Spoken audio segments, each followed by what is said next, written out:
Ladies, gentlemen, boys and girls, children of all ages, welcome to a brand new episode with the Side of Chaos. It's Patricio, aka Rocky. And what are we doing on a Monday at 1 p.m. Eastern Standard Time? What is this? What's going on? I don't know. Why don't we ask the guest co-host for tonight's episode? Hey, thanks for having me, Patricio, or Rocky. So basically, there's just been a crazy world out there. I've came on here, spoke briefly once before, the NFT craze that is. In those previous podcasts, we discussed the Top Shot specifically, because that's what originally got me into it, but we'll get into that a little bit later. So today, believe it or not, we have another awesome co-host. His handle TaeKwonKrypto. I actually stumbled across him in one of my discords for this upcoming Skullpunks NFT that I'm following and involved in. He did a really awesome YouTube quick 5 to 10 minute rundown of it. So let's say less in my intro and allow him to come in and do it himself. Ladies and gentlemen, TaeKwonKrypto. Well, I wish I had a soundboard. Bang, explosions, lasers, pew pew. Dude, how you doing today, brother? Post edit that in. I'm great. Thank you for asking. Dude, thank you so much for taking this. Like, honestly, I know it was a bit of a short notice kind of thing, and we're really honored to have you on the show, so we can bask in your knowledge. Definitely appreciative. Thank you. I know it must have been pretty random getting approached by a guy with our profile pictures of. No, it's so it is kind of random. It's really only random like when you're new to crypto. Like at this point, who cares? Like I get so many messages, and the other day I was laughing because I can just see a day coming, especially with DAOs, when like CNN is going to be interviewing someone with an anonymous, like Scoopy Trooples of Alchemex, he's going to be like doing this anonymous, and it's going to say on the his name's going to be Scoopy Trooples, and I just I love that. It's so funny to me, but I think that day's coming. I agree. It's going to be awesome when it does, and it's it's just the wild west. That's why might as well jump in now, full blown, before you get left behind. Yeah, that's right. I think so. So absolutely, we just want to let you plug, say who you are. I kind of gave a little bit of an intro. I found you on YouTube, so clearly you have a YouTube presence of some sort of capacity. So just let you go ahead and say who you are, what it is that you do, socials and all that. Sure, appreciate it. TaeKwonKrypto. I actually do train in Taekwondo, and really, so that's kind of where the name came from. Yeah, and then recently Brazilian Jiu-Jitsu, but Brazilian crypto. Anyway, so I like the hard K's sounded really good when I started to handle. But my journey in crypto is not unlike many people. It just a few years ago really got into it, and then just went down the rabbit hole. And I'm a computer science major, so like I'm a tech nerd, and so I really did fall in love with it. And like everybody, I do want to make money. I am investing in what I think is early computer science majors. Like I'm a. Oops, sorry, that was my fault. Okay. My fault. Thanks, and I can get. Let me know if you need me to move around. But yeah, totally enamored by the underlying technology of blockchain, and so I really do. I'm long on the space, primarily because I think the tech is awesome. So you need to wait on that? No, I'm just fixing that up right now. Do you hear a buzz on your part or no? Thanks. It's gone. Yeah. Okay, there we go. It's like a little faint buzz, but I mean, it's just another day in crypto land, man. It's always something. Yeah, there we go. Okay. Yeah, anyway, I ended up just I fell in love with the tech, kind of got knee deep, and then about a year ago is when my friends and family started finding out about it, and for the first time, I was getting questions instead of trying to evangelize. I was having people ask me like, "Hey, you're into this crypto thing," and the thing I got a lot was hey, can you explain it to me in like 5 minutes? Like that's like the number one thing I get from people. Like, can you give me the elevator pitch of why I should buy Bitcoin? Well, my question is, can you explain it to me in 4 minutes? Yeah, it's awesome. Yeah, and I really quickly, after the years I spent researching it, I just tell people no, I can't. Like if you really want to know about it, let's go have coffee, and I'll tell you about decentralized finance, and we can talk. But I'm not going to start and give you an expectation I can explain why this is interesting in 5 minutes. It's just not possible. And so I had some people take me up on that, went out to coffee with them, and I realized that every question they had, I felt like I had a reasonable answer to. and this is primarily kind of just in the Bitcoin world at first, understanding digital scarcity, understanding, proof of work, understanding difficulty algorithm. Like it was really validating for me to field real questions from people who didn't know anything and then give them reasonably coherent answers. So that kind of got me thinking about starting a YouTube channel focused on crypto education. And I've never done anything like it, but I just have some fun with it. And that's really all it's been for me. I mean, I have, like almost everybody I know in this space have a real job doing, we talk about IRL in real life. I mean, crypto's real life too, but everybody knows what we mean. Anyway, that's the long story. The shorter version is now I do have a YouTube channel. The handle's the same everywhere. TaeKwonKrypto on Twitter, on YouTube. I got a Medium channel that's I'm trying to flesh out ideas in writing form. So yeah, my interest in this space is leading the way with reasonably good crypto education. Very cool. Very nice. How long had you been in the computer science, I guess, industry prior to moving into the crypto? Yeah, my whole life, man. So Okay. I mean, as long as I can remember, I'm 42. So Wow. I'm pretty old in this space. Yeah. Dude, okay. I need to know right now, real quick. I'm sorry. I am pausing this podcast. What moisturizer or what do you use, dude? Because I'm 30. I'm 35 right now, and I'm getting my crow's feet. You can see the grays in this 720 digital visual. Man. Man. That's it, man. I'd say start training martial arts and eat right. Those are the two kind of. Maybe that's it. I do have to work on the eating right. Yeah. I mean, it's genetic. I've got my parents looked young, and anyway. So yeah, but thanks, I appreciate it. But so I'm in a weird space in the crypto world because I'm definitely an older guy. A lot of times when I get involved with projects, even if I'm just like helping talk to people or whatever, or even running like community mod, I have to remember, man. Sometimes I'm the person here might be 20, 19 or 23. And that's a different space. Yeah, I don't know if you follow him. I don't mean to cut you off, but yeah, I actually follow a kid. I guess he started off in the crypto Twitter. Now he's full on NFT Twitter, but he's 16 years old. Shamado. No, I don't follow him. Yeah, no. He's insane. He's just his what do you call it? His portfolio of NFTs. He's in the multi-millions, and he's complaining about getting his phone taken away in high school because it got started a week or two ago. I mean, where else? There really isn't anything. I mean, I don't know. I guess there are stars who've been, YouTube famous for a long time, but it's such a weird time we're in. Anyway, that's my backstory. Very cool. Find me everywhere, TaeKwonKrypto with a K. Oh, absolutely, please do follow him on everything. Yeah, thanks. YouTube, especially if you want those quick pointers, and then Medium. What is that? That's a subscription-based platform. No, you can't. It is if you want to be. Like if you want to get the insights and stuff, they have a paywall, but access to all the content is free. There may be people who put up a paywall, but I mean I don't. You can just medium.com/@TaeKwonKrypto. Awesome. So I guess then let's just move into the next portion. We got understanding of how you got into crypto. So I guess then the next step, what brought you into the NFTs? What was the first jump into it, I guess? So in my quest to learn, I actually came across a Twitter, and it was someone who flipped 2 ETH into like 200. These Twitter threads, and this person outlined, hey, I don't feel like I could find this is a month or two ago, but it was basically something like hey, I bought this one, flipped it, minted this, flipped it for 1, got to 4, did this minted 20, flipped it to just showed all the projects he did over the last few months, and I was just like, man, how's that happening?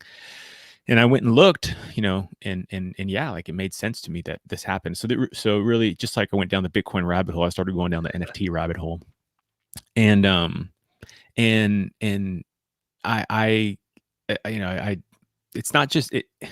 There's kind of two. I down this rabbit hole. I think I've discovered there's lots of places you land, but there's like real artists, and right now, of course, we're in the thick of this 10K generative art. I'll call it nonsense, but I like to call it Zootopia. Yeah, but there, there is some real good stuff. It's like all things. Yeah, it's one of the things that fascinates me is people talk about like, oh, there's crime in crypto and scams and that, but that's true of humanity. Whenever something's popular, That's where like crime goes there, because that's where you make money. Like it shouldn't be a surprise, and it shouldn't be a black eye on anything that has scam stuff, because that just means it's really popular. People really want to do it. It means there's high demand. And And clearly the dollars are there, the underlying dollars. Yeah, and of course that's right. The demands are, that's where the popularity is. That's, you know, so it's a weird space, but I just can't get enough of it. Not just that. I mean, I just can't get enough of how much it's why I like Skullpunk so much. Like I've followed a lot of projects. When I came across this one, I hadn't. I'm sure they're out there, but I just had not come across a project that had already proven themselves in the one-to-one art space for months, and then is now wisely, I think, launching a project in this space to really kind of bolster their treasury and do some really exciting things. And so the community seemed authentic. But again, what really captured my attention was, hey, these guys have been grinding out for a while before this. Even if this 10K craze hadn't showed up, they would still be grinding out. And that's hands down the thing I like the most. So that's the thing I look for now. Yeah, that's definitely what I gathered the most off of your YouTube video that I was in, because obviously I'm doing my research, I'm following the different Twitter handles, and we'll get to this point eventually later, the whole do your own research portion. So that's what I was in. Came across Skullpunk somehow. I don't know, someone replayed or responded to yours YouTube video, and I was like, oh, what's this? And I clicked it and watched it. I was like, nice. It wasn't one of those hour-long podcasts where you had to like listen to all the beginning shilling of everything. And like yours was just straight to the point. It was specifically about Skullpunks. Like gave me the rundown, and as you laminated, the big telling point was that these guys or girls or whoever have been doing this project for quite a while, that this is now actually their fourth series or third series within their overall large project. And they're just happening to, now do the 10K generative art profile picture style. So I was just like, as you said, these people should have longevity, and that's in your research phase of these, every day there's new minting projects. That's what you want to see, is someone that isn't going to get you all hyped up. And then as soon as the 10Ks are minted, they're like, all right, thanks guys. I appreciate our $5 million you just donated. Enjoy the rest of your life and your profile picture. So my question in regards to like breaking this down on the dumb level. Okay. I want to see if you can make this in a proper comparison. So like with the changes that crypto has, presented over the past few years, and just recently with the changes that and the new style that NFT brings, like what would be a comparison to the 90s? So like a new fad or a new technology that has made a way now, made a presence then, that has made an impact now. Man, that's a great question. First, only like 6 people who watch this will be able to relate to the 90s. So and we're 3 of those. So the first thing I thought about was phones. I mean, phones blew up, and everybody had a Nokia. If you're our age, if you didn't play Snake on the Nokia, like you get huge street cred from me if you played Snake while driving. My mom would leave me. My mom would leave me her phone while she'd be inside Walgreens, and I'd be playing Centipede on her phone while waiting for her. Yeah. So that blew up, and everybody wanted one. But I don't know if we can draw a fair comparison to. Did you mean specifically about the 10K Gen Art analogy, or NFTs in general? No, just NFTs in general, because the how would I say it? And we don't even have to do it like the 90s, but like, we could do early 2000s in a sense that like this new fad, I don't want to say a fad, because I don't feel like this is going to go away anytime soon. Neither do I. Well, the 10K Gen Art thing will go away. But NFTs, and even more broadly, again, the nerd in me, what ERC 721 standard tokens do in uniqueness is important. I mean, we see Uniswap v3, and their whole liquidity model is around ER721. There's a video I did, a project called Barnbridge, and their senior tokens for this particular investment product is reward. They're given an ERC721 token. So the idea of non-fungible tokens is really important to crypto. the fact that we tie it to art makes sense because we've always thought about art as completely unique. Yeah, as But non-fungible yeah, assets. right. But but the what's the Playing Arts one that just launched? I think it's called Playing Arts. So they launched 52 cards, and each card had 150 items in it, right? Or someone can release a comic, and it's the same art, but so you can have multiple versions, right? We think about uniqueness as, oh, it's the only one that ever exists, but you can sell multiple versions of the same thing, but only so many. But the fact that they're on chain and all that cool stuff is what's revolutionary. But I totally agree. It isn't going anywhere. Art and NFT, but really I think when you unmask all that, it's that standard on Ethereum right now that people who are really serious about building something are enamored with, and it's important. It's an important.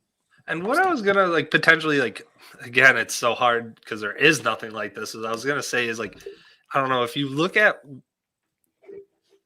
what like playing cards, obviously what they are now, like actual going back to like the 90s and 2000s, like, or even the late 80s, the playing cards were pretty simplistic. It was like a full just frontal Photoshop of the athlete himself, and then on the back it has his stats, and then over time they started like getting more creative with the digital art and like the crazy colors and stuff like that. Yeah, And the reason that I'm like comparing it is because it is sort of like the 10,000 PFP craze we're in now, because when minting, you don't necessarily know what you're getting. So, and that's where the packs are, because you can get that very rare jersey autograph, star quarterback in your opening of the pack, which is kind of the same as this. That's why I'm saying that there's nothing that's going to be apples to apples, but in my opinion, that might be the closest thing to compare it to, 100%. just because the sense, you have the gambling aspect, you don't know what's inside, but there's going to be some sort of value. Is it a value at $1 or is it a value at $1,000?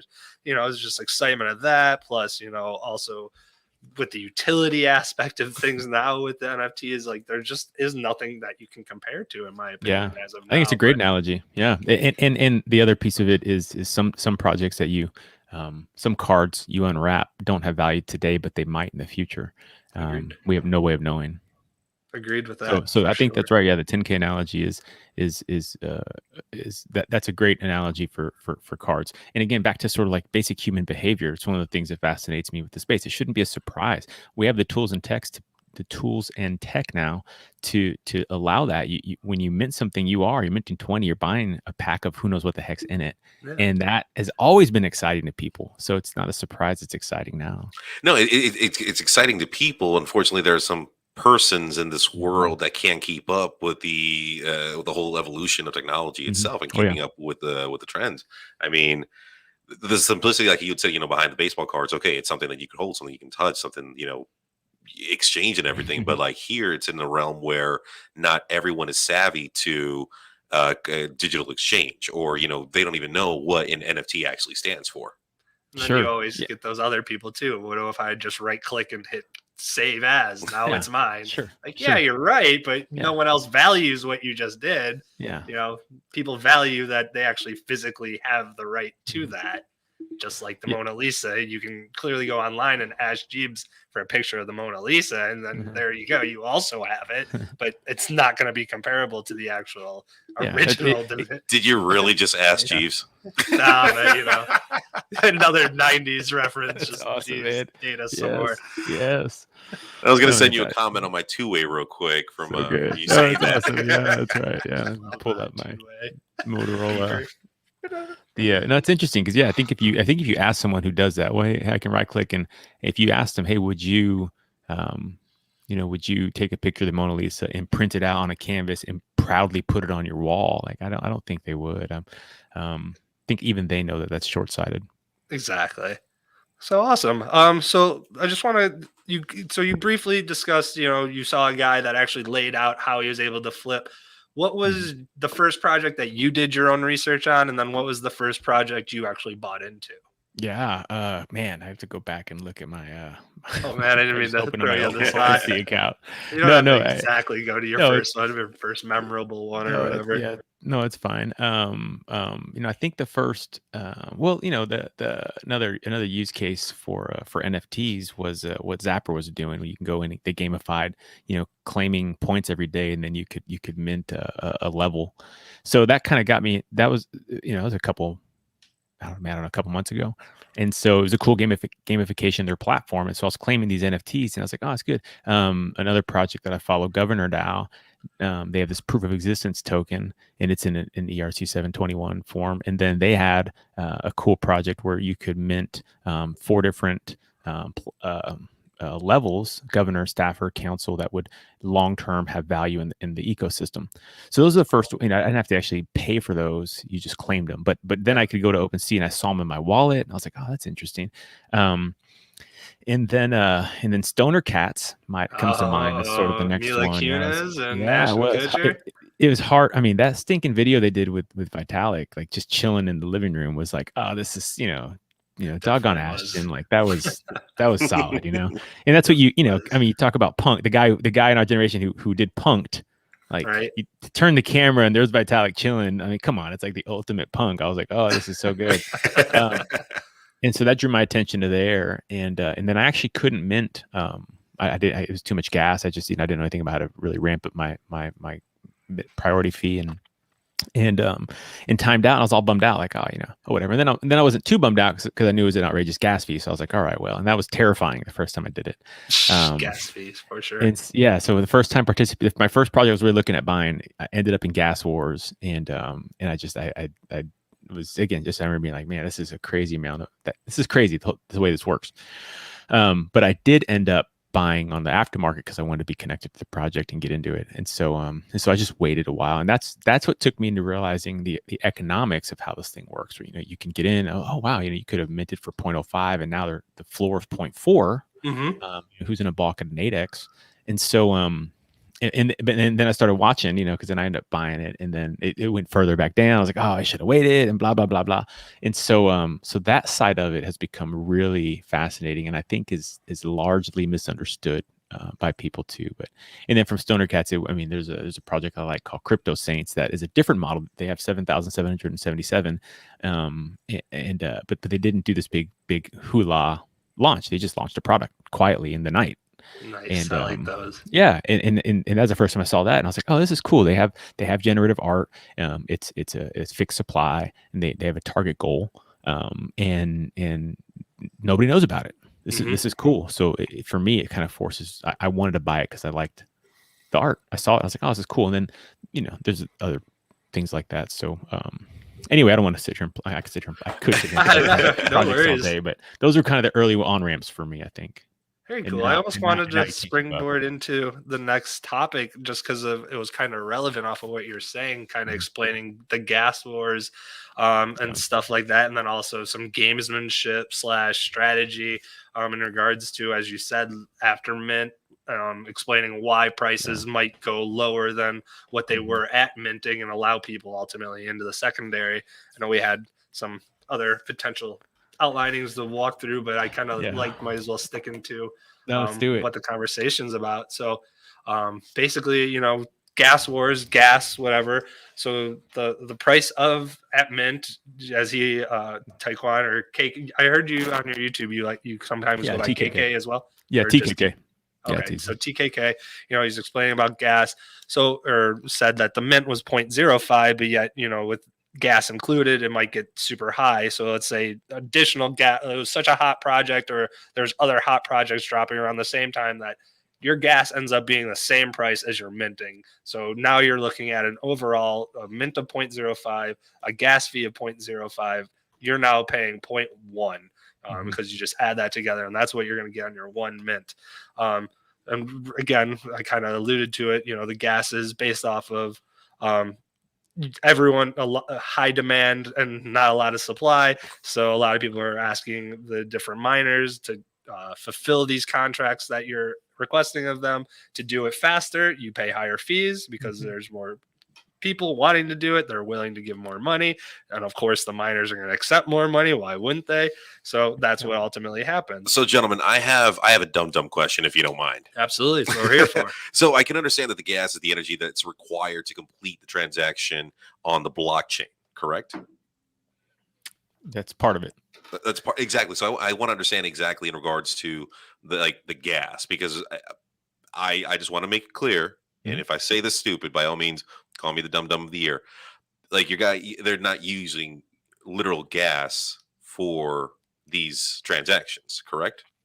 I'm punting the TKK. Yeah, sure. So the word us crypto nerds are using is gas. It's the I guess more technical one might be GWEI, GWEI, and this is a unit of measure in the Ethereum network.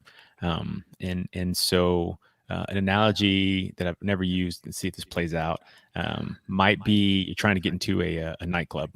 Okay. And you know, Bruno Mars shows up, or whoever the hot nude artist is. Whatever the kids are listening to nowadays. For young kids today, yeah. And so now all of a sudden, you know, as long as the nightclub's open and it's a basic night, the line's 1-to-1, people just flow in. And all of a sudden it's popular, and people are flooding in. Well, the Ethereum door, only allows at best 40 transactions per second. So the problem becomes, man, I had which 40 are coming in, and you'd like to think, oh, it's just first in line, but we all know from Hollywood movies, there's that guy who comes and he tips the doorman, slips him that $100 bill, and that guy gets in. He gets to go to the front of the line. So while the 40 are trying to jam through, imagine just everybody keeps coming in and tipping the doorman. So they keep front running the 40 who are in line. And so by paying more GWEI, by ramping up the gas, I can keep going ahead of the line. And it's crazy because if it's super in demand, this guy's tipping 100, and right before he gets in, somebody tips 1,000. Well, that guy gets in. So now you got the 1,000, and then you got the 100 still waiting, and then you got the people in the line who are paying the least. And then what happens is obvious. The Bruno Mars, the actual capacity of the room, you can only fit like 200 people in there. You know, in this case, 10,000. And so as soon as it's full, everybody outside of the line doesn't get in. And what's scary is the ones who paid the doorman, they don't get their money back. Yeah. So there's a, you know, the doorman's like, hey, sorry, man, hey, we'll give my money back. Get out of here, man. So you know that they literally lose. You have the risk of losing by trying to pay for the transaction, but you didn't pay enough because so many other people paid more, and so you can actually just lose. I mean, you will absolutely lose some Ethereum in your gas fee for just trying. How much you lose is kind of, I haven't fleshed out exactly how that works, but there are stories out there of people who lose a substantial amount of Ethereum for the transaction fee that ends up failing, so that they don't get in the club and they're out a lot of ETH. Do you feel, because like there's no centralized, how would I say it? Great analogy, by the way. Thanks. Glad it worked out. Yeah, that was great. I hadn't used that. Yeah, I'm gonna definitely steal that. Thank you. So my question is, like, just because of like there's no centralized agency or we'll just say a centralized agency that it's able to enforce this. Like, is that why they're not able to return the money, or it's basically kind of like you lucked out? Yeah, well, it's definitely a function of decentralization. If we could return the money, then it would prove that Ethereum is not decentralized. Oh, okay. So the fact that it's lost actually validates just how decentralized the network is, because there's not one. You know, you have to get the blocks to all agree. There's no way. No, that makes a lot of sense. So interestingly, yeah, consumers want protection, right? Hey, I want this is why the banking system exists the way it is. That's why when you deposit a check over whatever $2,000 or whatever, the bank's like, oh, we got to put this on hold for 7 days because they have to do all these clearinghouse checks for days until it all kind of reconciles, and then okay, hey, now the money's in your bank. It's because it's centralized. And so if something goes wrong, you can kind of trace it back. Decentralized, that's why it's done in a few seconds, and it's gone. It's gone. You cannot get it back. It's a function of decentralization. So, you know, there are applications. You know, the thing I'm reading about lately is generative art. in art blocks. And so this is art. I didn't Love art realize blocks. this. Yeah, this is art that is I mean, this is fascinating. This is art that's generated by code. So, you know, Yep. you talk about when people say like buying a JPEG, you're not buying a JPEG when you buy something from You're artwork. buying You're some buying crazy, code. crazy Yeah. algorithmic. And it's running live on the blockchain by seeding your token ID. And it's literally it's called generative art because it's generating art on the fly and creating beautiful structures. That's not something you can just download. You have to run it.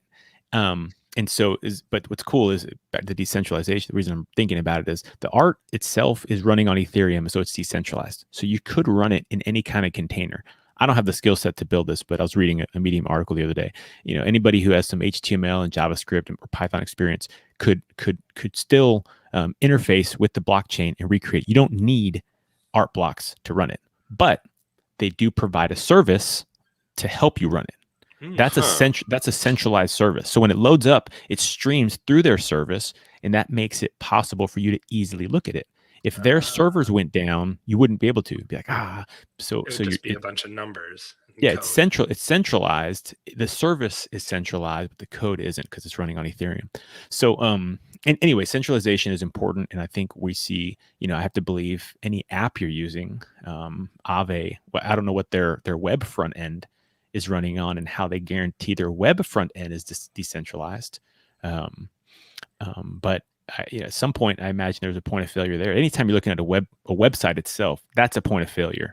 I don't know how the web itself is fully decentralized yet, but it doesn't change at the back end. So when you get really nerdy about it, you can interface with the blockchain directly by going on Etherscan and connecting your wallet. So you don't you don't need the service. And that's the way a lot of people do these 10K. Yeah, that's how they go around it and make sure that those, you know, because a lot of these programs, as you said, you know, with your analogy of, you know, a real hot project, all of a sudden the doors get open and 10,000 people are trying to smash through it. So a lot of people, as you were just referencing, or where I was going with this is, you know, their literal websites can't handle that amount of traffic, or at least not that quick amount of traffic. So a lot of the smarter, technologically sound people are going straight to Etherscan, as you're saying, is typing in the contract themselves, so they can totally bypass the website altogether. Yeah, those are the most savvy. Exactly. Do you feel that NFT would be larger or have a much more impact if it were on a network, like a new style of internet, like less restrictions, less what's the word I'm looking for? Regulations. I want to touch on this just a little bit, just real quick. So what was crazy about NFTs in my mind is, you know, primarily the main source of centralization is this OpenSea. What was crazy is OpenSea was it last week came out with the report saying that they only have 113,000 wallets connected to OpenSea. Those aren't unique wallets. Those are just total wallets. So to think that there's 7+ billion people on this earth and there's only 113,000 current wallets connected to OpenSea, that just shows how small NFTs are even like in the understanding of people's minds, because that's not 113,000 original wallets, where most of these people, I'd probably say unique wallets might even be somewhere in the 50,000 range, because of how many people have multiple wallets. So like, you know, thinking about that, like NFTs is such a small blip on the overall radar that once mainstream or anyone starts connecting or catching on, it's going, as I said, just think about once you get to 1 million wallets, not even 1 million unique wallets, just 1 million total wallets, you 10x what's current. Well, look, I guess like kind of like what with the evolution of cryptocurrency itself, where, you know, once Bitcoin hit, you know, that peak right there, then everyone's like, oh, what is this crypto? Because I know crypto hasn't been allowed. It's been around for what? TKK would know, probably early 2000s. Yeah, well, 2009, the Bitcoin white paper came out. 2008, I think it was fleshed out, but it was published in 2009 after the. And I heard about, the first time I ever heard the term cryptocurrency was in 2017. So like, you know, let's say it came out in 2009 and then 2017. How much else was going on? And I'm sure right now with the idea of the NFTs now, you know, what the future will hold for them. Especially if Yeah. it does go. I mean, because I know, in a sense, yes, it is mainstream at this present moment with what the NBA is doing, and what we saw recently, Kyle, with the Oh, the NHL. NHL, yeah, the Blackhawks have their own now, and quite Yeah. a few people. And then Tory Lanez did $1 million in less than 15 seconds by dropping his album. Yeah. A Right. million NFTs off of his Right. album. He's never made $1 million. No artist has made $1 million that fast by producing music. Yeah, yeah. I think there's this fun cycle I think about, again, sort of the economics of all this stuff. The first is infrastructure. So again, civilization. It wasn't until roads were built that people started connecting. That's the only way you could have these e-commerce ports. Is once you had infrastructure, you had to have boats, and you have to have the people and staff, and the inroads are so undervalued. And most, I mean, no one cares. No one cares. You don't care about taxes. You just get angry. You pay taxes, but that's Agreed. like the backbone of the fact that you have a stoplight. So the inroads, 2017 Bitcoin crash to the last 4 years have been the projects who are doing well have been building those roads, and so the demand's been there. That's the second side is what drives the demand, and that's really money. So as each one of these artists, Kings of Leon dropped their NFT, like lifetime membership thing. It wasn't even in my radar. That was another early on. Like I saw that, like, what's going on here, man? And as that happens, every artist, man, wants in, and they're going to start pivoting one at a time. And so, are there inroads, or is the infrastructure built to support that? Nope, that's me again. Sorry. Okay, it's all right. And so what you discover, I think, is some artist wants it, and that's market opportunity. That's capital opportunity. As somebody comes and says, hey, I'm going to build that. There's a demand. I'm going to build it, and then they build it, and it gets adoption, and that's what that's what we're seeing. So you mentioned 113 wallets on OpenSea. Like, yeah, how does it become easier? I have no idea, but I think the reason Mark Cuban is such a bull is because he's real transparent about what he invests in on Shark Tank, which is things that dramatically improve existing things. He loves market disruptors. Yeah, it's a good thing to love market disruptors. Yeah, and I think when he understood what kind of market disruptor this is, he kind of went, I don't know him, so I'll use the term all in. I'll use the term all in, and who knows if that's true. Fall in is whatever 1% of his portfolio, but this thing is disrupting all markets, and where that falls, man, I mean, who knows? But that Revolution tends to do that to establishments. Mm-hmm.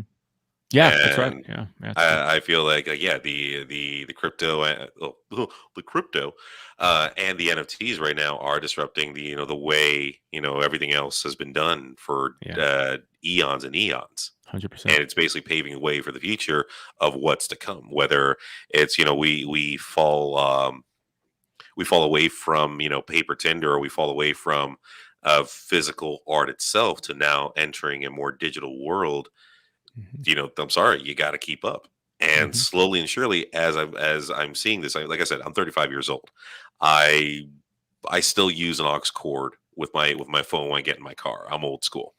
But yeah, no, it's trying to keep up with these times and trying to keep up with the evolution that is NFT and what it's going to bring.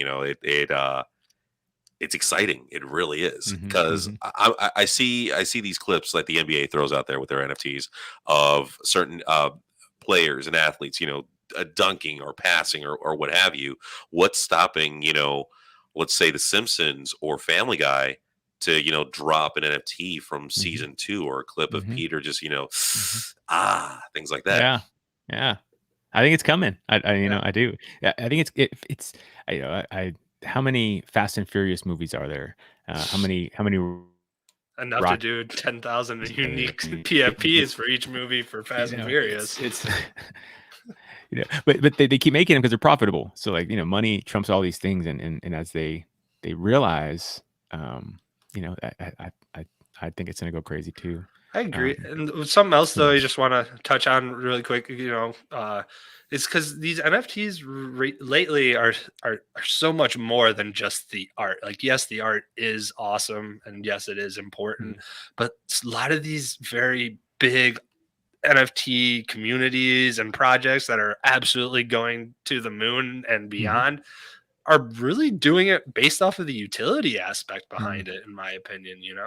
Like, if you don't have utility somehow incorporated in on top of your art, obviously, yes, the one of one art and generative pieces like that, that's not going to be included in this TED talk.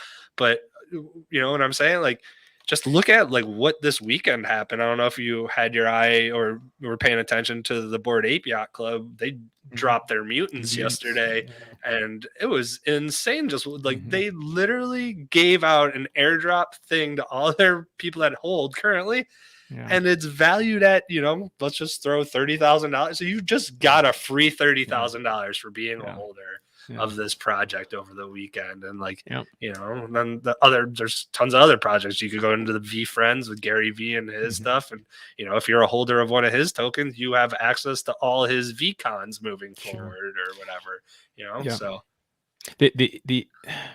So that we kind of move into brand recognition at that level. So Definitely. Basie has a brand, CryptoPunks have a brand, Gary V has a brand, and so we haven't even touched on influencers and how they drive, again, all markets. This is not specific to crypto, and so I can't imagine non-crypto brands like Nike coming out and saying, can you imagine a commercial on TV? It's like, buy this pair of sneakers and get an NFT. Like no one in the world would know what the hell that means. I mean, what the hell is an NFT? Agreed.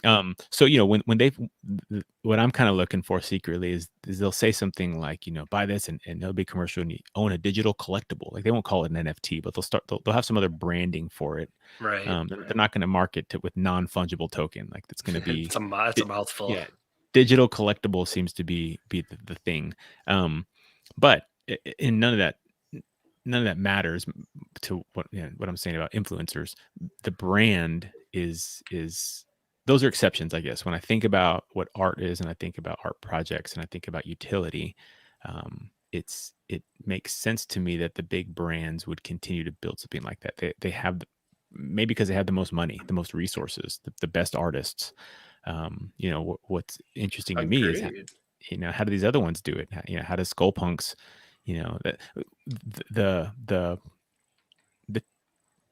I don't know, again, just playing out sort of economics, but each one of these mints, you talked about like $5 million earlier, right? These 10K, when you scale how much money is in these, even, this is why we talked about crime, and this is why they're all popping up, because even if you don't sell out, you walk away with so much Ethereum. Right. So, find a following, blah, blah, blah, blah. I don't know. I kind of want to pivot into like, how do you choose projects? Like I like to think about, let's do it. Well, how do you choose projects? Do your own research. Let's move it. It made me think. I try to buy things. First, for me, it's about a goal. So, do I want to make Ethereum? Is my goal to flip ETH? Do I think this is popular and I think I can buy and sell this and play that role of middleman in the market to make quote unquote money? And if I think I can, then it's just a risk assessment. Am I willing to lose some gas if I can't mint? And then go for it. I don't really care about the art. My goal here is to flip ETH. If my goal was, hey, I want to be connected to this project, then I'm willing to maybe to spend a little more, or actually I may be willing to spend less. I might mint one of them, right? Or really at that point, I may just wait till the market. I may wait till after market. A lot of these, it's hard. It's hard to say for that. But what I think about is like, when this phase happens, am I going to like what's in my wallet or not? And that's the art side of me. And I don't think a lot of people really do care about what's in their wallet. I think most people, especially what's driving this 10K gen craze, is flipping ETH. That's the all powerful dollar. for sure. That's it's at the core of it. But back to your point and utility, and back to like our analogy of like you open a playing pack. I do believe that some of these projects will have really strong staying power, and some of those cards we don't realize today will be worth a lot more in the future, because as mainstream, as this becomes more mainstream, then other people who want to get in on it, they're not gonna go make it themselves. They're gonna Mhm. ask the organization that already has it how to do it. You know, the analogy in crypto is like the reason why brands like Aave and Compound, is one I follow called Hi-Fi Finance. They're doing a fixed rate lending protocol. They haven't launched it the full V1 yet. But the reason those brands are so important is because they have trustworthiness. And I think that when, you know, USAA or whoever wants to get into the game, I don't think they're going to build something. I think they're going to use the brands that exist. Anyway, so It so a just lot of makes total sense, though. Sorry, I don't mean to cut you No, off. So I go. came from a law background, obviously, where I focus primarily on IP, intellectual property. So kind of what you're going into is 100% what trademarking is. Right. And what a lot Wow. of people misconception is everyone thinks like trademarking is a business. It's something that makes a business valuable.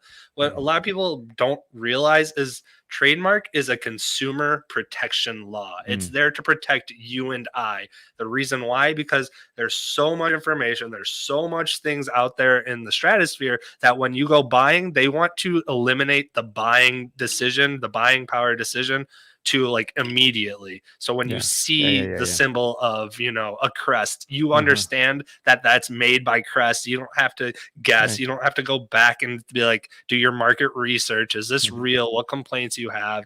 Better Business Bureau.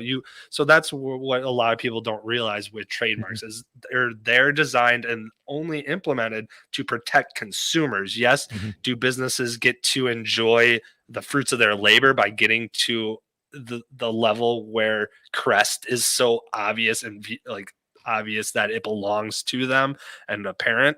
Then yes, there's actual value to the business to that, but it's truly not there for the business to gain value. And this is where I was going, like where you were saying you have the recognition, you have the understanding, you have the trust / support for a UAA. You understand, you know, the United, that's the Air Force or the Army's banking system or whatever, right? UAA, you see them on TV all the time. Yep. You know, you can trust them. Why? Because you know they're centralized. Even though you're on a decentralized thing as this, you know their mark, the UAA, is centralized. You can trust them from a consumer standpoint. That's where I was going with this. I didn't mean to cut you off. I just wanted a quick jump on that. And well, it takes us quickly into the idea again of trust and brands. Yeah, I mean, my dad is going to get into crypto when his bank gets into crypto. He's not even going to know about it. That's I mean, that's the beauty of it. He'll have no idea. right. But yeah, in the NFT space, you know, back to like how do you choose what to buy? So you know, I think you have to have a goal in mind, and then it is sort of this do your own research piece, and then we move quickly into the economics, and we are, in my opinion, we're peaking on the 10K piece. I don't know how much longer projects can keep launching 10K gen art. I could not agree more with that statement. But I think what'll happen, I think what we're seeing happen is they're going to move from 10K to, we already see it, you know, 0 and 1. I think they do like 777, and the Crypto Saints one I mentioned is that was 777. so amazing. And their project, I wanted to bring this up when we were talking gas. I was going to say like how other projects have come along to eliminate the gas wars, and and that, yeah, as you said, on 1E or whatever. They were one of the first ones. You know, I was in that Discord trying to get my level up to be seen so I could be an unseen person or whatever.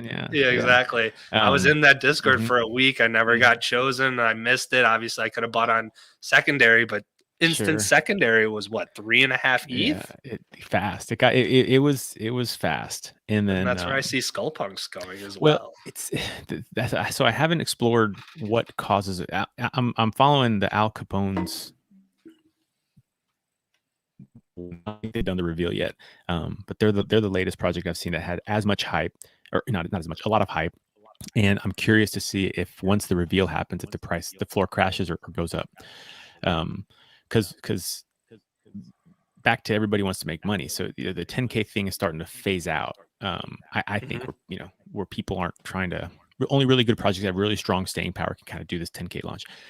So the people I think will reduce supply first. Yeah, I think they'll start launching 8,888, 7,000. Hey, we're doing a 5K gen art project. Hey, 2,500 gen art. They're going to start bringing down supply because they have to match demand. Because what's happening is it doesn't mint out, and then all the people who max minted 10 or 20 of these are forced to sell below mint price after market just to cut their losses. So this is the economics problem, right? So Patricio, you as a buyer, if you wanted to buy this thing when it launches, you only have one place to buy it. Yeah, right? You go to the website, but 3 minutes after launch, you have a second place to buy it, and that's on OpenSea primarily. So you now, as a consumer, have two options to purchase the same thing. You're going to buy whichever one's less expensive. Of course.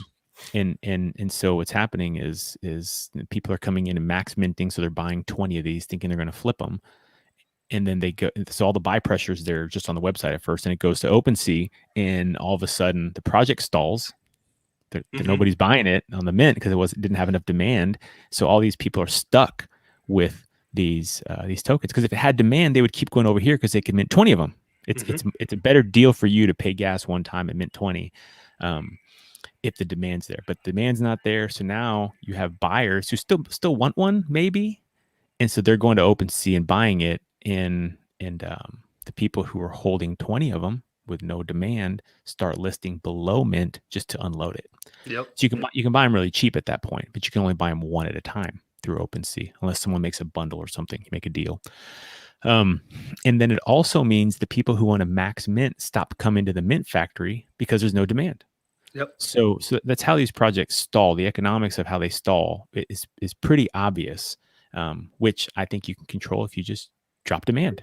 So if you kind of watch and, hey, you can kind of do some math and look at activity and decide, hey, we're gonna max mint 2,000, or the project could say we're gonna mint 10,000, and then we're gonna sell for 3 days. After 3 days, we're gonna burn the rest, and so you shut down where to buy. And when the buying pressure project like that one, really. Yeah, so it was actually it was called Board Bananas Club or something. Okay. Now it's called Island of Non. I could bring it up. So it was wild. So yeah. So that's what's got me into. So Top Shot was what got me in at first, and then once I started getting into the profile pictures, other stuff, like I knew about punks, and I just wasn't into the 18-bit type old school. Graphic style. So I really, the first one was the Bored Ape one. And I'm like, geez, I still can't just fathom buying this amount of money into this ape. And now it would have been great, but back then it didn't. So I'm following, and obviously goes skyrocket. So I'm like, all right, how do I get involved in the next thing? And all of a sudden, one of the apes are like, we're doing a derivative / project with these bananas. And I'm like, all right, it's a banana, but it's associated with Bored's ape. Maybe it'll be something. So I mint one. I literally minted number 3. I have the mint series number 3. I'm like, how the hell did I mint this fast that I have number 3? Should have been the tell. Right. Ended up not selling out, not even close. They went it was like maybe the mint day got to like 15 or 1800. The Discord group's like, how do we pump this up? They were like, we'll leave it for a week. They left it for a week. It got to like 3,000. Eventually they decided some other random things to make a decision. And the group Discord decided, a certain day, because it was the option was, do we go to 5,000 then burn the rest? Do we get to 5,000 and then we use the DAO money or whatever money that was earned to buy the rest to then sell it later and then earn more money on the secondary? And the determination was that it was to a certain day, and after that day they would just burn them all, and whatever number was whatever number. And it got to like 4,000, I think 4,093. And just recently they just released a free not a free airdrop. I think you had to pay for it, but it was the Sirens of the Sea that they're associating with their game that they're developing. But kind of just to tag off of what you're saying, that some people decide what to do, and that's what they ended up doing. Well, it was different because we actually, as the Discord members, got to decide that. So, but that's what ultimately happened is, 4,000 got minted and the other 5,000 got burned. Yeah, it's just, I mean, tried and true economic modeling. It's not, I think, again, I could, who knows what's going to happen, but as more and more of these projects still want to keep capitalizing on it, I think they're going to have to drop down their total mint size. Agreed. So you're going to see these projects crop up with smaller mint sizes, and then hopefully buyers start recognizing crap from not crap. And that's a lot more complicated, because it's just so easy to seduce people with fake numbers, fake Twitter. I just want to tag back off of another thing because of that, and also what you said earlier. So actually, one of my other buddies, so I did some social media management. So we managed a few YouTube channels and then also the Instagram channels for these quote unquote influencers / celebrities. So they actually got out of that because of other things, but that's not relevant. But over the weekend, I saw that he posted on his Instagram that he actually got I think 10 of those BAYC mutants that I was talking about earlier. Yeah. I was like, oh man, I was like, congrats to you. And he came back to me. He's like, yeah, if the floor didn't bottom out. I'm like, why? Oh, no. I'm like, what are you talking about? And I've totally found out he was essentially one of those flippers. He had money, bought ETH, bought 10 mutants because someone told him, I bought this ape. The floor jumped up to 70. Now the mutants came out. The floor went back to 40. So your mutant should easily jump up high too. And he's like, he shows me his mutants. I'm like, dude, you have some sick mutants in there, like knowing my research.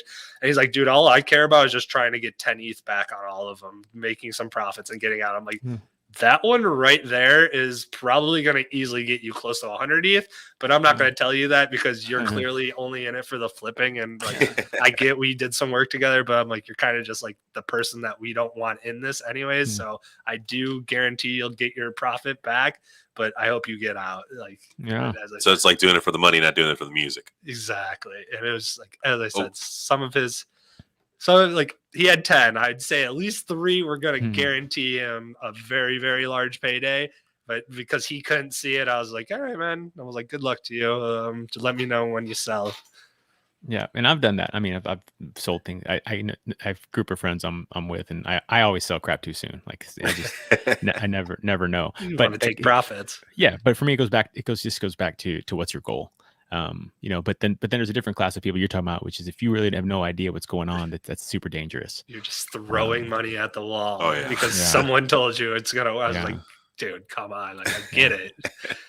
So earlier, Patricia, you asked how do I look at a product? So there's one metric that I haven't seen tracked. I don't know how it can be tracked, but it's Discord activity, and this is something I don't hear a lot of people talk about. So when I first go into a project. I first want to see, do they have a website? I jump on the Discord and I look at, kind of how it's structured. Does it look professional? And if they don't show member count, you can check yourself if you have the Discord app, whatever. So try to see how many people are in it. And then I compare that to their Twitter following. But all of that, as you look at, like, it can get gamed. The metric that I don't think can get gamed is how actually busy the Discord is, especially on launch day. Agreed. And so again, back to what fascinated me with Skullpunks was, when I joined the Discord, it was like 1,600 people, and it was very talkative, far more talkative than any other 1,600 Discord chat I've been in. And it was clear to me right away, hey, this is an authentic group of people who share something. They enjoy being in here. And so what is that? There's a culture here that's enviable and cannot be created overnight unless you were to just like have a huge marketing budget. Yeah, if you were to pay a bunch of people to just be in Discord forever and talk. But you can figure that out pretty quick. So there's an authenticity there that's important that signifies true organic growth. But even if there's not that long true organic growth, people are interested in questions. Like come launch day, man, everybody wants to know something, and it's the same stupid 5 questions over and over and over. What's the mint price? Yeah, what's the mint price? What's the max mint? Is there a contract? When moon? And is the team anonymous? I don't know. Yeah, it's the same 5 questions over and over and over. But if those questions aren't coming in, and the Discord member count is even above 2,000, like, man, it's a scam. It's just such a scammy project. Like, just get out of there. So Discord activity is something you have to actually sit and watch. Yep. And so I'm super nerdy. I'm super nerdy about it. I'll actually start my watch and I'll count how many entries I see. Like I just count, I keep a counter in my head, So I haven't modeled it out yet, but I'm playing with this idea, like trying to understand the algorithm behind no, Discord, or there was God, Like dog, I actually wish I could watching the remember. chat general Yeah, the groups chat. and just seeing individual unique. so like following keywords and stuff like that. No, look, it's much more simpler Here, now. I can just show you right on my phone. I go into the general chat. Let's say we were running, if we were running a Discord right now, the three of Yeah. us, and we were talking to each other, we would be talking constantly because we're having a conversation, right? Okay. So like, And so you'll just see how it just No, constantly. just watch people, right? They're just talking. They're just, hey, buddy, and then you have casual conversation, like, hey, hey, good to see you here. Hey, how was your, hey, how was the cookout? And hey, how are the kids? Or whatever. Hey, did you ever play Snake while driving in your 16?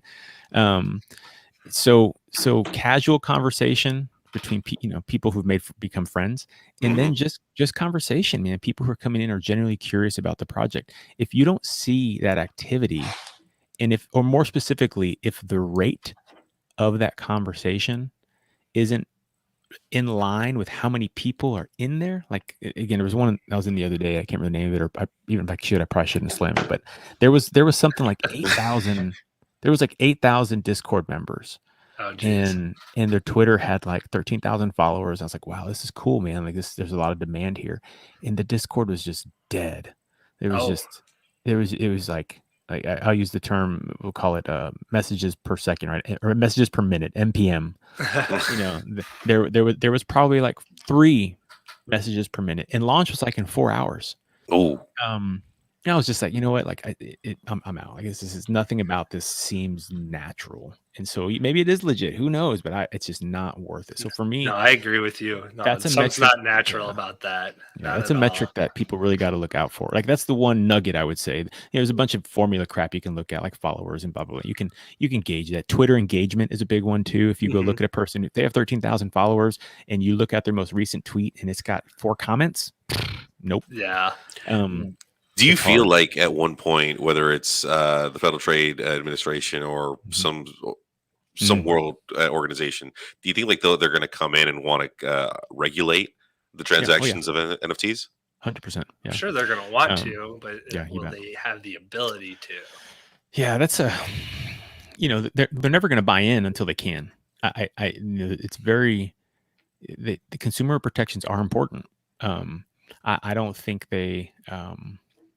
I don't think personally that the government should get too far into making decisions over my individual right to make a choice. But because there are people who don't think through and don't want to get educated on stuff, they will get abused. And it is, in my opinion, the role of the government to protect those citizens. No different than it would be if we started what's the book with the kids? Lord of the Flies. Lord of the Flies, right? I mean, we devolve into chaos left on our own. But love chaos. Yeah, well, most people say that unless you're the one getting murdered. So, who's going to protect the weaker kid getting murdered? Either nobody, or people within the community will rise up, and that's kind of what happens. Someone forms a government, says, hey, we really shouldn't kill people. That's really not in our best interest. So then you have to figure out how do you protect people. You got to have law enforcement. How you can pay for law enforcement? You got to have taxes. I mean, it's nothing new under the sun. It all just escalates pretty quickly. So I want to add to this really quick because it just brought my mind, because there has been a lot of rugs being pulled, and then lately there's been a lot of these crazy scams where somehow people are actually like, so obviously, not obviously, but we should say it. Never give away your seed phrase to anyone that's new listening, whatever. Absolutely never give it away. Try to keep it off of any sort of electronic means, because it could ultimately be hacked into somehow and get gained later. But lately, a lot of these other new, more sophisticated hacks within OpenSea, they actually have a QR code. Some people are actually able to either like via FaceTime or like this, or so I don't know specifically how, but somehow they're able to get into that QR code, which then has your seed phrase in it. So they're like able to hack that way. But where I was going about this is how you were saying, without having an actual regulating body such as a government, or in the situation of the the Lord of the Flies, where you just have people step up and do it themselves, some sort of regulating body. I've seen this Twitter account where they're actually doing essentially that. They're creating a DAO program that if everyone wants to participate or include some money into the DAO program would essentially buy back your stolen or Wow.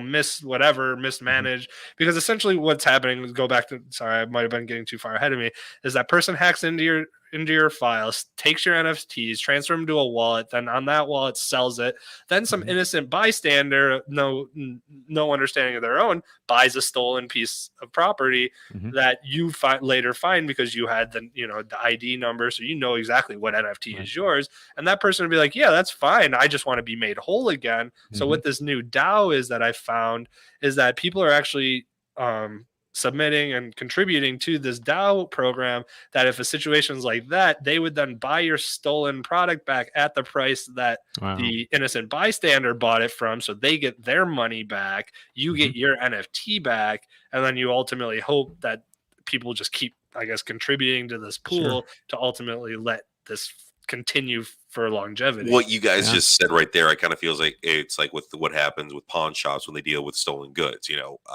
individual whose item was stolen, they find out it went through the pawn shop, whether it's retrieved or not, they still have to pay to get it back regardless, right? Right. But then you centralize it through a pawn shop.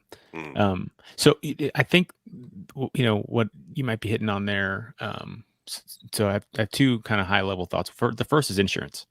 So, the government, you can start insuring your NFTs, I guess. Start an you insurance. can insure anything. I mean, you can insure DeFi. Insurance exists. Non-DeFi. I mean, insurance exists. That's a backbone of commerce. And then it goes so far as states and government require it. So there's optional insurance and there's required insurance.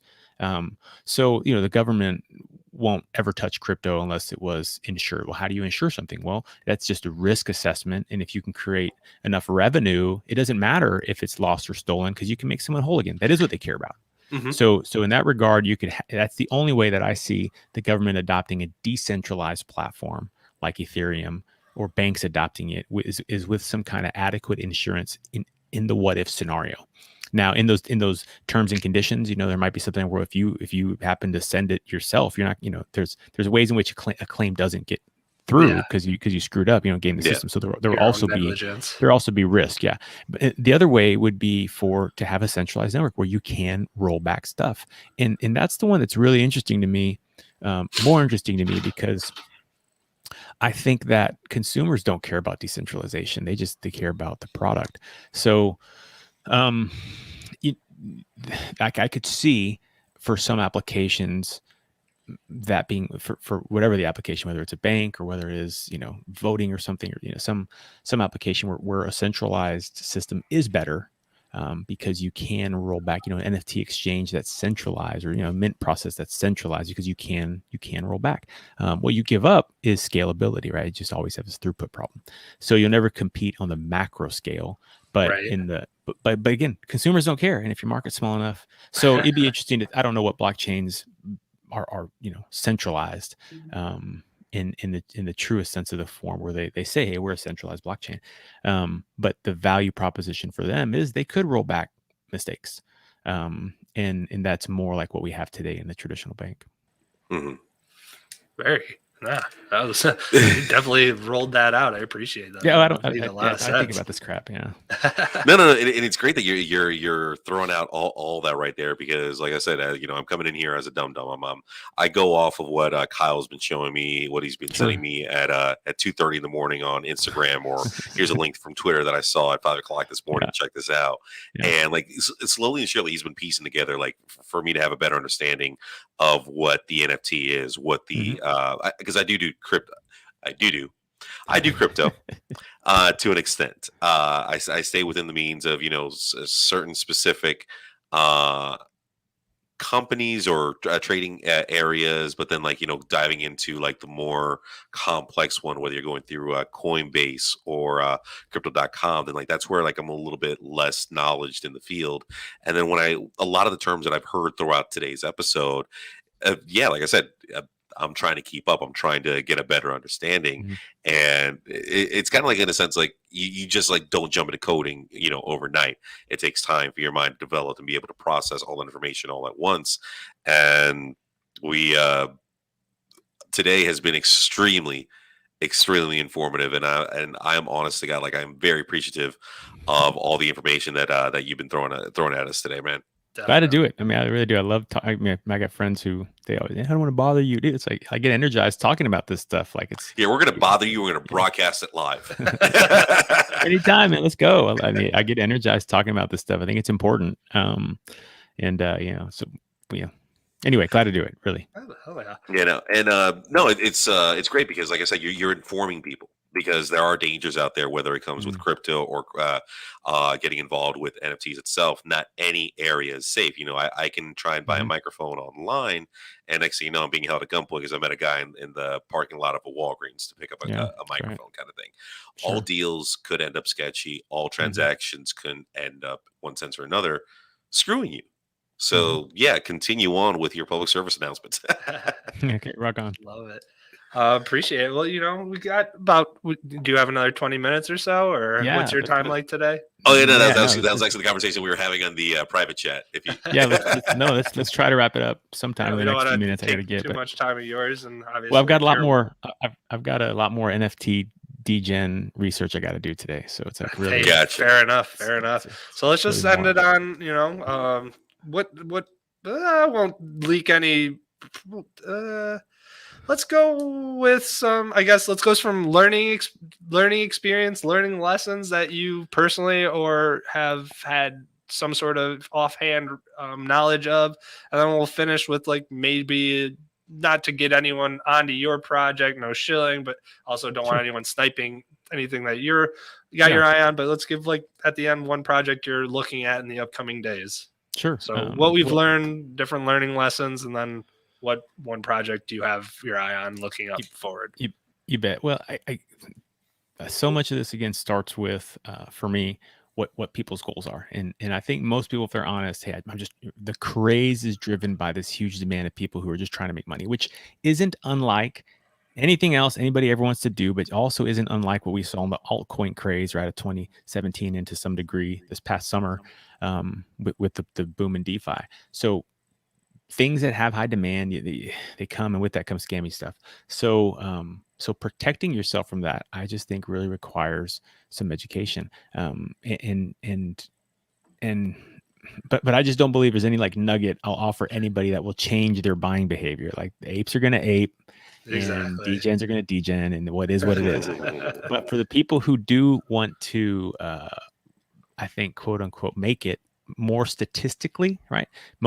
There's people who will statistically make it in one project, and they do great. They open the pack of cards and they get that rare Michael Jordan card.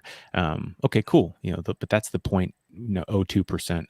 Most everybody else, if you really want to make it, it's going to take, no surprise, the grind, hard work, and time and sweat equity.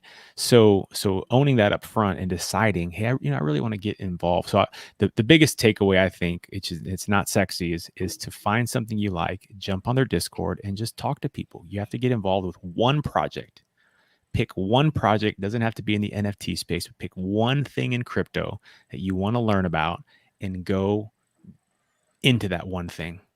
The process of doing that will unlock everything else. The journey, it just find something that resonates with you. It's pretty easy, I think, with art because there's so many projects cropping up. So find, if we take just NFT, just find something that resonates with you, and then go get it. Go get involved with the team, and just be, an apprentice, whatever. And that's maybe that's uncomfortable for people. I don't know, but I think that process is so important, because along there, again, everything else about crypto will unlock all the questions that you have. You'll just run into them, and you'll have to solve them. So that would be like probably the best lesson I learned early on. And again, I mentioned Hi-Fi Finance. They were called Mainframe. They were early on in my crypto journey, and that was the journey for me. I actually watched a quick story. I watched in my quest to learn, I watched this video, and this guy was like top 20 micro cap coins that'll 1000x in the next whatever, blah blah. And I resolved I was going to research all 20 of those. And And the only one on that list that I thought interesting was, at the time, they're called Mainframe, because they offered a fixed rate lending protocol. And I was like, hey, holy crap, like that doesn't exist. And then I realized, no, it doesn't. There's only variable rate lending, and there's only this thing that they call a stable rate lending, or stable, something like that. But none of them were true fixed rate. Anyway, I went on the Discord at the time. There's probably 4 of us. I don't know, but I just started talking to people, man. I just got, it's like, what's, and made friends. And along the way, it just learned so, just, it opened up everything. So that's my encouragement. It was the biggest lesson I learned. I believe that's not unique. I believe that can happen for everybody. It just takes you putting the foot forward. I think everybody wants to help each other, wants to learn. The crypto community is so welcoming, generally speaking. So, so like all things, there's jerks out there too. So, Agreed. Yeah, but there's just so much opportunity. I really do. We are, it's super cliche, but I do believe we are early to this thing, and I think the statistics prove that. I think the technology is revolutionary. So that my one takeaway, if I can circle back and make it concise, is to find one thing that interests you in crypto, and then go learn about it. And if there's not one thing that excites you that much, then just buy some tokens and hold them. Like I don't know what to say, because if you're a degenerate in the space, you're going to get wrecked. Yeah, I could not agree more with that. You got to crawl before you walk, and you have to walk before you run. Yeah. Don't just think you're joining this and getting in an Olympic marathon. It's not going to work for you. I promise. Sure. Yeah. Shilling projects. There's none that I'm personally involved with. Like I don't have any skin in the game where if you go help this project, I'm on the team that's going to help. So I don't have any projects that I'm like a team member of that would. So are you working on any projects since you have the computer science? Have you thought about getting in any? I have a couple ideas. Okay. I will not talk about them, but that's totally fine. I want to talk to you about my idea because I don't have the. Yeah. Circle back with that. I think it is, but that's not. I mean, I always have ideas on stuff. So it's very. The odds are more likely I won't ever do a project than it is I will do one. Just because I have ideas, but I get too caught in other stuff.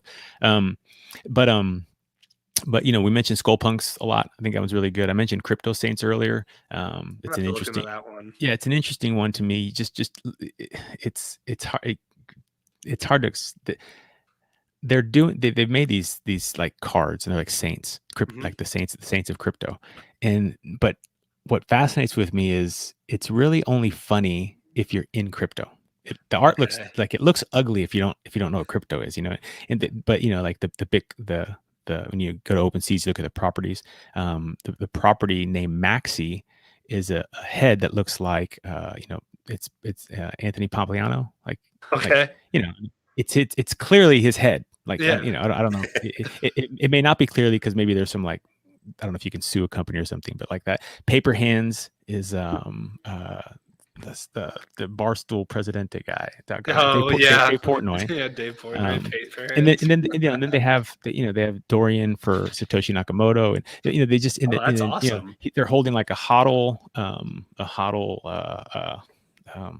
like a Thor hammer. Oh, it says hodl on it, and then they have a meat. They captured something that to me is really fun to talk about. It really only appeals to crypto people, but I just think it's really a well thought out art project. And so I really like it. And I found out about them through the Hi-Fi Discord. Like I have some confidence that I don't know any of them, but I have some confidence that they're real people working on a real long-term project. And this idea of Saints is giving back. And so they have some unannounced things about what they're going to do when they hit certain milestones, like build a DAO and do a treasury. Because what do Saints do? They give, right? So got actual philanthropy involved in it. Yeah. And so I just there's something there. It's mysterious, which makes it risky. But it's a cool concept, and I haven't seen anything like it. And I just love it. It's legitimately capturing crypto history. Like right now, we're in a time. So I'm enamored with it. I think I'm in the minority, only because like my friends who I talk about are like, I don't know what is this thing, but But I've talked to, but if you look, so they're going to mint, they say 7,777 saints will ever be consecrated. And I think they have like 900 sold, like 11% of the supply. Oh, wow. But again, they didn't launch. It wasn't a big fanfare. It's just people see it and they like want to buy. Yeah. And you'll see someone mint one. And if you're like me, like they now have up to 20 at a time, but like I bought one and I liked it so much. I came back a few days later and bought another, and I came back later, bought another. I was like, oh, this is cool, you know? And that's how I got involved with him. We started talking to him. So that's a project I really like. That's, to me, under the radar, non 10K gen launch craze, just an authentic group of people grinding it out. Syndicate of Beasts is one that is also like that. I've heard of Syndicate of Beasts, but I don't think I bought into it for some reason. I must not have liked the art. Yeah, it's cool. It's a beast, it's like a cat beast. But again, I got in their Discord and started talking. I just like the people in there, man. I like the community, the feel, the vibe. Again, I'm talking more non 10K ones. The only 10K one I really want to talk about right now is Skullpunks. Yeah. But non 10K ones like that. Yeah, I just got involved with the I think it's called how do you say it? AE. I'll ask them. Aether Wars. Okay. But I'm in another project that I like called Hail Draconis. In one of the one of the reptilian overlords. Okay. say that out loud. But I follow him on Twitter, and he's an art collector. His name's Crucifor, and he posts great stuff, man. And through them, I kind of came across this Aether Wars thing. This is like really great art, and they're doing like an RPG.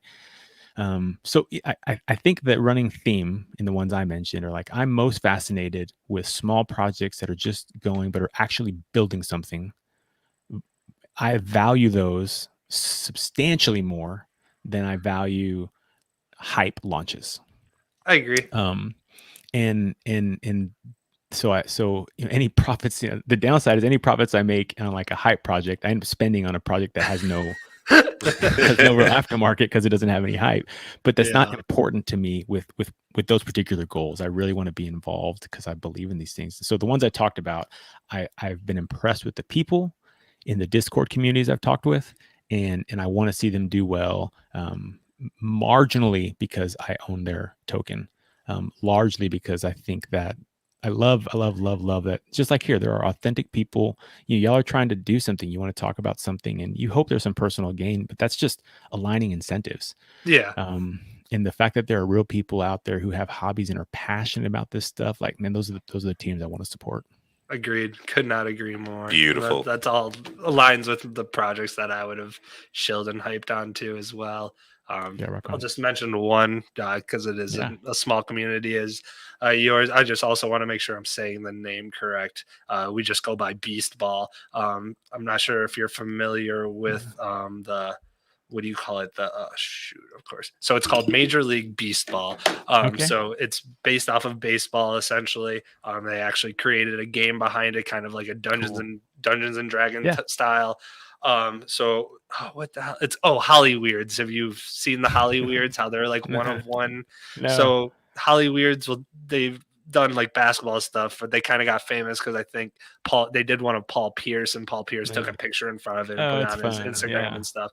But basically all they're doing is they're taking, a general commercialized photo or playing card of that player, and then but they're totally changing it. They're getting rid of all of the, obviously the trademarkable things of the player of the team and logo and stuff, and then they're creating one. So the one I have an Andrew McCutcheon when he played for the Pittsburgh Pirates. So my character is Blackbeard. So they literally, put a pirate hat on him. Yeah. It looks like he's standing on a boat and stuff like that. And then my stats, because he's an urban legend or whatever, I have I have a defensive stat, I have an offensive stat and stuff like that. So then when we actually play the game, they call it a battle royale. You roll dice just like Dungeons and Dragons, and then based off of the dice number and your character, you either, had a critical hit or you missed type thing. That's awesome, man. Yeah, DM me those when we're done at the Discord. I will, so before we head out, give us anything you want to plug. Yeah. Man, the ones I did, those, if y'all, Aether War, Reverse Order, whatever, Aether War, Syndicate of Beasts, Skullpunks. Again, I'm such a huge fan of fours, and all the people in the community is so great. Crypto Saints, and then I forgot the other one I said. Don't forget your social media. Yeah, I was gonna say, don't forget to plug yourself. Yeah, whatever, man. Yeah, TaeKwonKrypto, man. TKK. You find me. I'm on Twitter, on YouTube, whatever. I mean, if you follow my stuff, cool, but follow those other projects. I'm literally talking education. I'm not building anything. Those guys out there are actually building stuff. And I think they deserve support. Agreed. Yeah. But we got to give ourselves some support as well, because we're out there trying to, help people That's find their fair. projects for them as well. So can't help Yeah. them find their projects without help supporting you as well. So we definitely appreciate it. Exactly. And as we're wrapping up, we got to give a shout out to the law office of Aaron Morris for allowing us to record in the middle of the day. We usually save our shows for after 5:30, but for the middle of the day one, we wanted to get this one out of the way because it was extremely informative. We got so much amazing content information, and believe me, you filled us with a lot of knowledge, and knowledge is power. So we appreciate you for that. Thank you so much, TK. Again, honored to be here. Really glad you guys asked. Thanks. And now, as always, if you're not laughing, you're not living. This will be one of 2 episodes today that we'll be doing on Chaos. Later on this evening, we're sitting down with the curator from the Mills Gallery, along with Christy Lee, who's entering a new project this week with the Mills Gallery. And I also have a special co-host on that one as well, OnlyFans model. And what is it? She is... I don't want to say exotic dancer, but she's a dancer as well. She'll be my co-host for that episode tonight. So check in at 5:30 p.m. Eastern Standard Time with sideofchaos.com, Facebook, YouTube, Twitter, all over the place. If you're not laughing, you're not living. Live every day to the fullest, but always do it with a side of chaos. And we'll see you guys later on. Bye. Thank you again.